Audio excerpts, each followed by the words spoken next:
Bendiciones, hermanos. Gracias por esta oportunidad que me dan de compartir la palabra de Dios. Mi nombre es Lucy.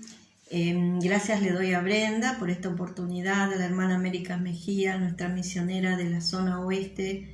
Gracias a cada uno de ustedes que juntos podemos compartir la palabra de Dios. Me sumo a las oraciones, al clamor por las misiones y quiero compartir con ustedes brevemente en la carta del apóstol Pablo a los Filipenses en el capítulo 2 y el versículo 25, donde nos habla de las actitudes para servir al Señor. Dice el versículo 25: mas tuve por necesario enviaros a Epafrodito, mi hermano y colaborador y compañero de milicia, vuestro mensajero y ministrador de mis necesidades, porque él tenía gran deseo de veros a todos vosotros y gravemente se angustió porque habíais oído que había enfermado. Pues en verdad estuvo enfermo, a punto de morir, pero Dios tuvo misericordia de él, y no solamente de él, sino también de mí, para que yo no tuviese tristeza sobre tristeza. Así que le envío con mayor solicitud, para que al verle de nuevo os gocéis y yo esté con menos tristeza. Recibidle pues en el Señor con todo gozo, y tened en estima a los que son como él, porque por la obra de Cristo estuvo próximo a la muerte, exponiendo su vida para suplir lo que faltaba en vuestro servicio por mí. Nos dice la palabra del Señor que el apóstol Pablo, estando en prisión, recibe a un joven llamado Epafrodito. Los hermanos habían enviado una ofrenda con él, se había preocupado con él, y Epafrodito tal vez no es tan conocido su nombre, su servicio como lo fue Timoteo, pero sin embargo él era un colaborador del apóstol Pablo y cubría las necesidades de él. Dice la palabra que él era el mensajero, ¿no? Era un mensajero de las necesidades de Pablo, es decir, que llevaba las cargas que tenía Pablo y las necesidades a la iglesia para que la iglesia pudiera suplirla. Y él tenía una labor distinta tal vez a los demás colaboradores del apóstol, porque él se ocupaba de la provisión material. Tal vez también le daba ánimo al apóstol cuando estaba pasando este momento de prisión, pero lo que él más se concentraba eran las necesidades. Uno se puede preguntar cuáles eran las necesidades del apóstol Pablo. Si nosotros hacemos un poco de recuento de la historia, vamos a ver que para este momento el apóstol Pablo tiene aproximadamente entre 60 y 65 años, o sea que para ese tiempo ya era una persona mayor y seguramente tenía asuntos personales que resolver, y ahí estaba Epafrodito. Tal vez él le daba de comer, llevaba las cosas necesarias para la comida, la limpieza, las cosas que él necesitaría, y tal vez lo ayudaba a llevar sus cargas.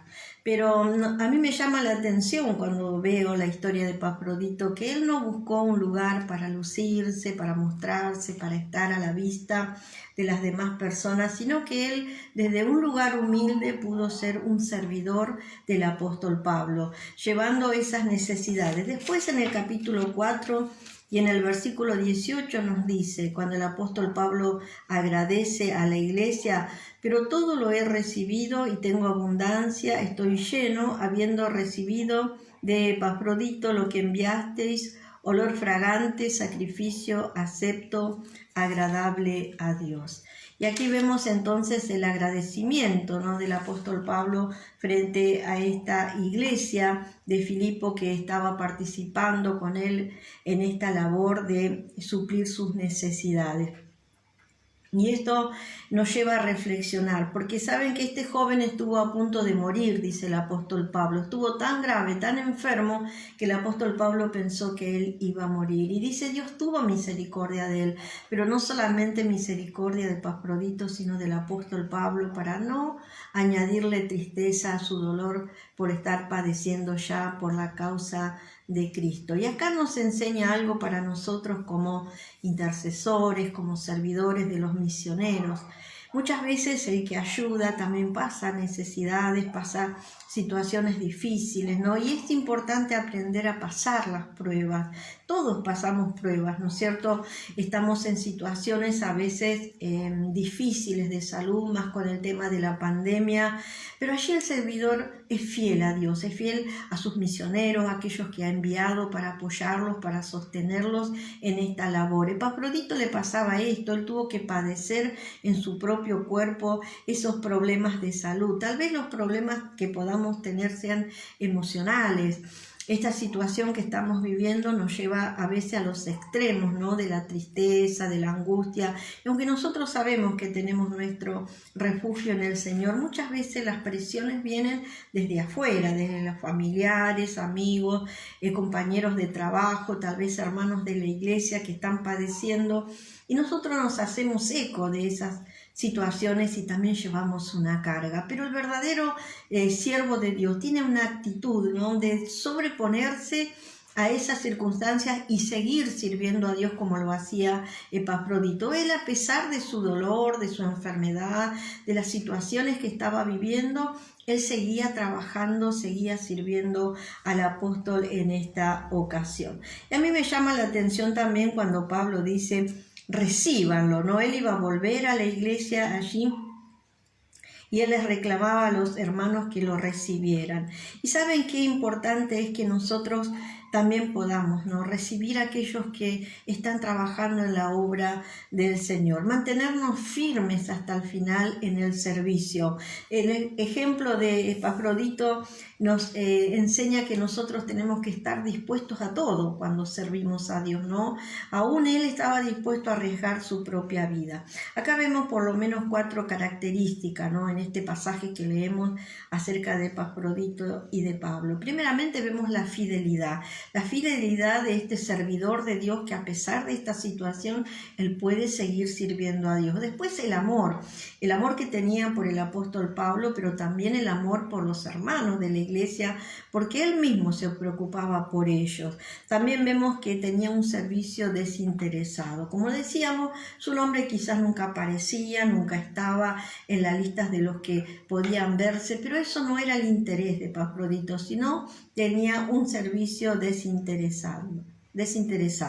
Y lo importante es también que él supo pasar pruebas personales de salud, él pudo atravesarla. Y esto nos enseña a nosotros en este tiempo, ¿no? A poder realmente ser servidores fieles del Señor y tener esa actitud de servicio para con el Señor y para con los que el Señor ha puesto a nuestro alrededor. Quiero animarte con estas palabras. Siempre estamos orando y apoyando a nuestros misioneros y a veces esa tarea se hace un poco desgastante, ¿no? Porque se suma a todo lo que nosotros tenemos como congregación, a veces, como decíamos, problemas familiares, de salud. Pero ¿saben qué importante es poder tener una buena actitud cuando servimos a Dios? Hacerlo con gozo, hacerlo con alegría, aún a riesgo de poner en peligro, como decía aquí el apóstol Pablo, que él estuvo dispuesto hasta morir, ¿no? Por la causa del Señor. Nosotros vemos el ejemplo de Pablo, como él se esforzaba por llevar el evangelio a todo lugar donde él pudiera hacerlo, pero tenía un grupo de colaboradores que lo sostenía, que lo ayudaba, que lo animaba para que él pueda seguir en esta tarea y nunca se sintiera solo. Por eso quiero animarte también en este tiempo, para que podamos juntos sostener los brazos, las manos de nuestros misioneros a través de la oración, de la ofrenda, de la intercesión, del acompañamiento, tal vez de un mensaje, de una palabra de aliento, pero siempre sosteniendo su vida. Y también, por otro lado, pensar como intercesor, como persona que estás integrando un grupo, que puedas recibir en este día la fortaleza de Dios para las situaciones personales que estás viviendo. Vamos a tomar un tiempo para orar mientras meditamos en estas actitudes para servir al Señor. Fidelidad, amor, servicio desinteresado y aprender a pasar pruebas. Vamos a orar. Señor, te damos gracias por este día que nos permites estar junto a mis hermanos, Señor, unidos en oración, unidos en intercesión también por nuestros amados misioneros, especialmente por nuestra hermana América Mejía, por su salud, por su situación personal y por tantos otros misioneros que han pasado, Señor, por esta zona oeste. Padre, nos unimos en oración, en clamor, y también quiero pedirte especialmente en este día por cada trabajador, colaborador, por cada uno de los intercesores y los hermanos que apoyan misiones, para que tú les des nueva fuerza, si están pasando momentos críticos en la salud, en la economía, en lo espiritual, en lo emocional, venga tu fuerza sobre su vida, venga el sostén de tu presencia, y Señor, que pueda entender y comprender la valoración que haces tú de su esfuerzo, de su trabajo, de su lucha, y que tú tienes una recompensa grande para tus hijos, Señor. Te pedimos tu bendición en el nombre de Jesús y te damos gracias, Señor. Amén. Que el Señor te bendiga.